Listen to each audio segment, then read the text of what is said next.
Bonjour, chers élèves. Bienvenue dans la classe virtuelle de français. Souvent, quand on étudie une langue étrangère, la compréhension orale est très importante. C'est pourquoi je vous invite à faire justement ça. Vous allez écouter un document audio. Vous devez être très attentif pour comprendre l'information ou le message afin de répondre aux questions que vous voyez à l'écran. Si vous êtes prêts, alors on commence. Allô? Paola?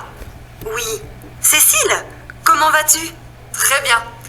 Ça te dirait d'aller au ciné un soir de cette semaine? Oui, pourquoi pas? Tu veux aller voir quel film? Je sais pas trop. Plutôt une comédie. Bon, je vais regarder sur internet ce qu'il y a cette semaine au ciné. Demain soir, tu es dispo? Ah, désolée, demain soir j'ai déjà quelque chose de prévu. Après-demain, vendredi, c'est bon pour toi? Oui, parfait. Et on pourrait aussi aller au restaurant? Très bonne idée. J'ai une amie qui m'a conseillé un petit resto français excellent et pas cher, près de la Bastille. Cool! Tu préfères aller au resto avant ou après le film? Après, comme ça, on pourra parler du film. Bon, je vais regarder les nouvelles sorties en salle sur internet et les séances. Je te rappelle après. Ok, ça marche. Très bien. Maintenant, voyons ce que vous avez compris. Tâchez de répondre aux questions que vous voyez à l'écran. Qui téléphone et pourquoi? C'est Cécile qui téléphone. Elle invite Paola à sortir ensemble. La deuxième. Quand aura lieu le rendez-vous? Rappelez-vous, le rendez-vous aura lieu vendredi soir. 3. Où aura lieu le rendez-vous? C'est très facile. Le rendez-vous aura lieu au cinéma. 4. Cécile, qu'est-ce qu'elle propose encore à Paola? Cécile propose encore d'aller au restaurant. Et la dernière, les amis, où iront-elles premièrement? Et si vous avez été attentifs, alors Cécile et Paola iront premièrement au cinéma, puis au resto. Alors, si synthétiser le contenu de cet audio, on s'est rendu compte que les deux amis parlent des sorties. Une sortie ensemble, c'est justement le sujet qu'on va aborder aujourd'hui. Donc, durant notre leçon, on va identifier quelles sont les sorties des adolescents. On va synthétiser les données d'un sondage et finalement, on va utiliser des formes grammaticales appropriées pour éviter les répétitions. Donc, pour commencer, je vous propose de relier les actions au lieu où elles peuvent se dérouler. Donc, on peut danser en boîte. On peut écouter un groupe de rock au concert. On peut regarder un film au cinéma. On peut découvrir une exposition au musée. On peut voir des livres dans un salon de livres. On peut faire du lèche-vitrine dans les rues. Et finalement, on va prendre un jus dans un café avec les amis. Donc, il y a plein de places où on peut sortir avec ses amis. Je vous propose de découvrir plus de variantes de sorties entre amis en lisant le texte. Les loisirs préférés. Certains travaillent ou cherchent un emploi, d'autres étudient. Mais pour la plupart, la jeunesse, c'est le temps des sorties, des soirées, du cinéma, des clubs du sport. Les moins de 30 ans ont des pratiques culturelles et des loisirs plus intenses que le reste de la population. Premier loisir propre à cette génération, le temps passé avec les copains. Pour 85% d'entre eux, c'est une activité centrale. Les loisirs des jeunes paraissent assez homogènes. Le cinéma et le sport sont leurs activités préférées. 80% vont au cinéma au moins une fois dans l'année. La pratique sportive concerne près de 90% des adolescents des jeunes adultes dans un club ou non. Écouter de la musique est également une pratique commune qui, dès l'adolescence, distingue les jeunes avec des styles différents, du R&B au rock en passant par le rap ou le métal. 46% des moins de 29 ans vont au moins une fois dans l'année à un concert ou voir un spectacle. Logiquement, la jeunesse est aussi l'âge de la nouveauté. Les jeunes générations adoptent plus facilement les changements technologiques et les nouveaux outils qui vont avec. Selon une étude du CREDOC, 99% des 18-24 ans ont un téléphone mobile. 89% disposent au moins d'un ordinateur à domicile. Plus d'un adolescent sur deux tient un blog. Entre 18 et 24 ans, un jeune sur trois a un site personnel. Les pratiques culturelles, livres, cinéma, musées, théâtre, se sont diffusées au cours des 30 dernières années. S'inscrire à un club d'équitation ou s'offrir un mois de congé au bord de la mer n'est pas donné à tous les jeunes. Mais les inégalités d'accès aux loisirs entre les jeunes de catégories sociales différentes s'expliquent par les diplômes, la maîtrise de la langue ou le milieu familial différent. Enfin, face aux loisirs, les rôles filles-garçons demeurent assez distincts. Pour occuper leur temps libre, les jeunes filles se tournent davantage que les garçons vers la communication entre amis, discussions, SMS, messageries instantanées, le shopping en centre-ville ou dans les centres commerciaux, les jeunes garçons vers les jeux vidéo. Voilà plus d'informations sur les sorties des jeunes français. Je vous propose maintenant de choisir la fin correcte de la phrase. Soyez attentifs. Pendant les loisirs, l'activité centrale pour les jeunes, c'est bien sûr le temps passé avec les copains.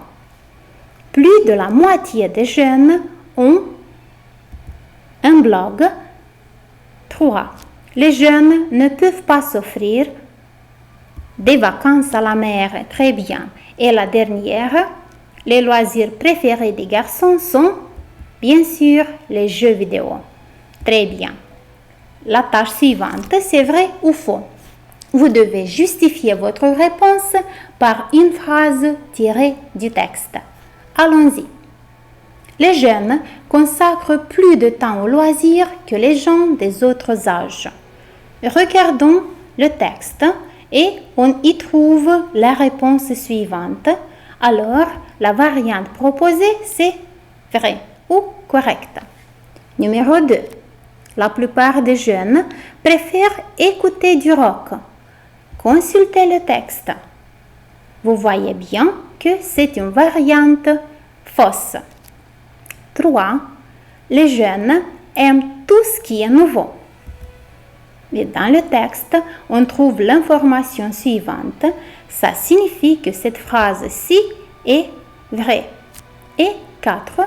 De nos jours, les loisirs culturels ne sont pas populaires parmi les jeunes.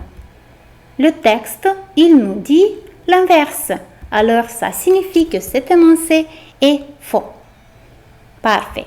On continue avec quelques sondages. Analysez s'il vous plaît attentivement les données de ces sondages aussi. Donc le premier sondage, c'est sur les loisirs préférés des jeunes Français. Et vous voyez bien les résultats ou les données. Et le deuxième sondage reflète les sorties culturelles des Français selon leur âge, où ils présentent différents âges des Français. En analysant ces deux sondages-ci, on peut affirmer que les loisirs préférés des Français sont les loisirs passés avec leurs proches.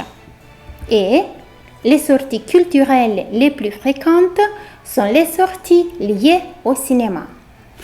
Si vous êtes attentif, alors on peut voir que dans le premier énoncé, on répète le mot loisir. Et dans le deuxième énoncé, on répète le mot sortie. Cette répétition gâte un peu l'énoncé ou la beauté de cet énoncé. C'est pourquoi en français, on utilise les pronoms démonstratifs pour éviter cette répétition-ci. Donc, les pronoms démonstratifs sont de même utilisés pour désigner les personnes, les animaux ou les choses dont on parle. Et vous voyez le schéma qui présente ces pronoms démonstratifs-ci.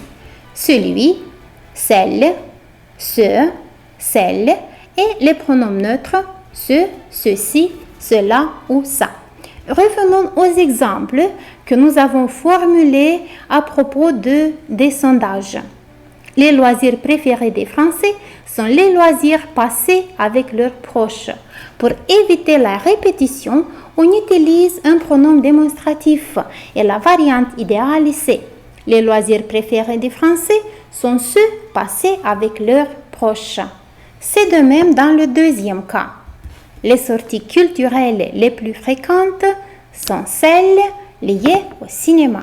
Donc, on a utilisé les pronoms démonstratifs selon le genre et le nombre du mot remplacé.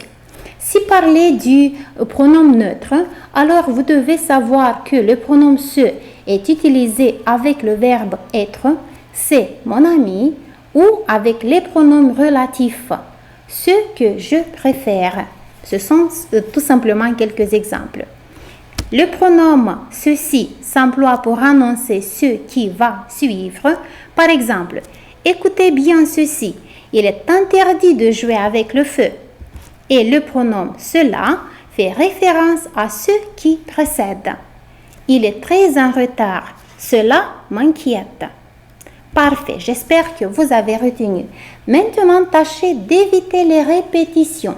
Remplacez les mots qui se répètent par les pronoms démonstratifs correspondants. Allons-y. Les réponses que vous nous avez données sont celles que nous attendions de vous. Les fautes que vous avez faites sont précisément celles que nous espérions vous voir éviter. Les moments les plus agréables sont ceux qu'on passe en compagnie des gens qu'on aime.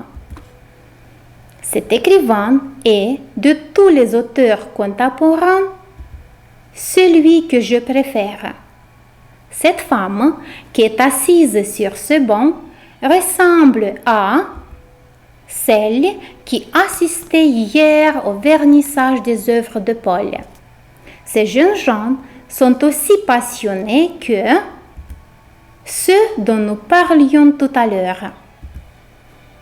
Aux factures du mois dernier, je joins celles de ce mois. Les exercices du début sont plus faciles que ceux de la fin. Et on finit, cette femme paraît plus sympathique que celle avec la robe rouge. Bravo. Et la tâche finale, je vous propose de compléter les dialogues que vous voyez à l'écran par les pronoms démonstratifs corrects. Allons-y. Le premier dialogue, le trousseau de clés. C'est la clé de l'appartement? Non, c'est celle du garage. Mal entendu. J'ai beau relire le mail, je ne comprends pas ce dont vous parlez. Mais il faut lire l'annexe, bon Dieu. Chez nous, votre jardin et votre garage sont plus grands que ceux des voisins. C'est vrai, mais notre maison est plus petite que la leur. Le dialogue suivant, en randonnée. Je suis crevée et j'ai soif. Bon, on fait une pause. Ceux qui ont faim peuvent manger. Et celui qui a soif, qu'il en profite pour boire. À la piscine. Allez les filles, l'eau est bonne. Vous avez déjà essayé le tremplin? Moi, je n'ose pas. Venez nager alors. Celles qui ont peur ne sont pas obligées de plonger. Et le dernier dialogue, Amélie Poulain. Tu connais le film Le fabuleux destin d'Amélie Poulain? c'est celui avec Audrey Tautou? Oui, c'est ça. Parfait. La vie est courte. Souris à celui qui pleure, ignore celui qui te critique et sois heureux avec ceux qui sont importants pour toi. Merci pour votre présence dans la classe virtuelle de français. Bonne journée à tous.